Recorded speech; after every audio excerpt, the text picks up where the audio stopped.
या महाराष्ट्रामध्ये आज जी लोक हा निर्णय घेण्यासाठी एवढा वेळ लावत आहेत, याच महाराष्ट्राच्या विधानसभेमध्ये मराठा असतील, बौद्ध असतील, मुसलमान असतील, आमच्या हक्काचे प्रतिनिधी पाठवा, एक दिवस ही विधानसभा चालू राहायची नाही, अशा पद्धतीने आंदोलनात उभं करू.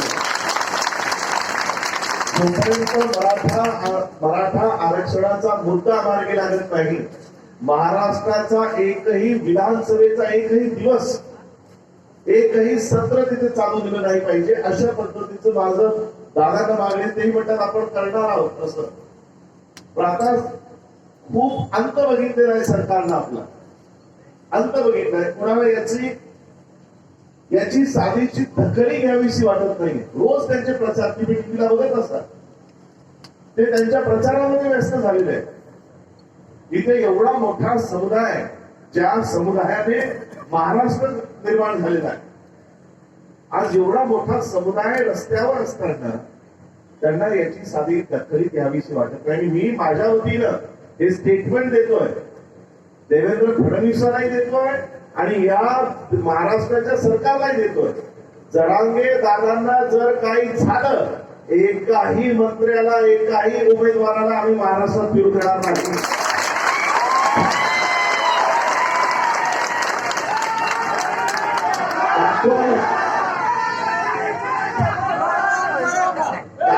कसं प्रचार करता तुम्ही, कसे प्रचाराच्या सभा घेता, मग तो कोणताही पक्षाचा असो, विरोधी असो का सत्ताधारी असो, आम्हाला त्याची काही घेणं नाही.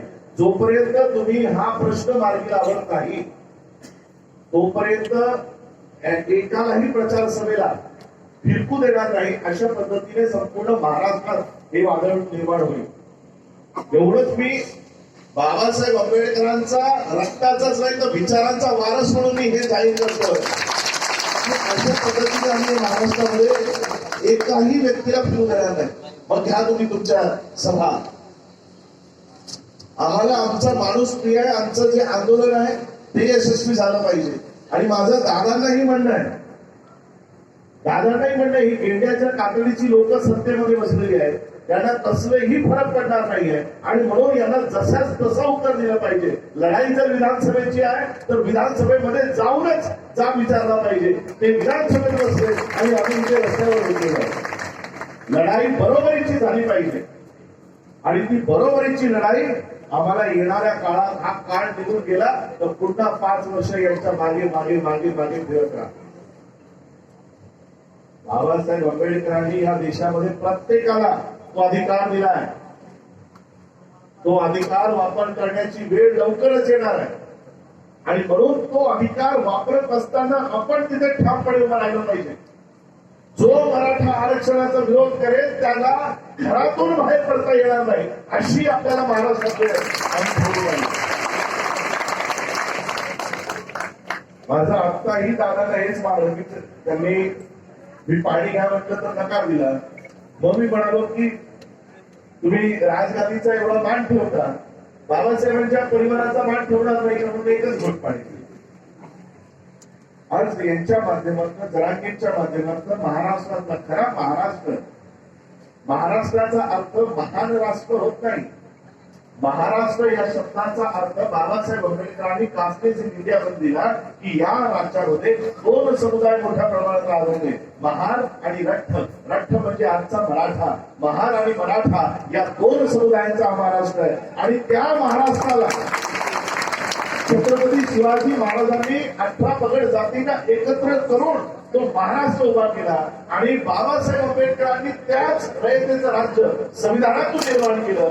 छत्रपती शिवाजी महाराजांनंतर बाबासाहेबांनी तो रयतेचं राज्य महाराष्ट्र उभा केला. आणि बाबासाहेबांनंतर आज हा खरा महाराष्ट्र जर उभा राहिला असेल तर तो जरांगे पाटलांनी उभा राहिला.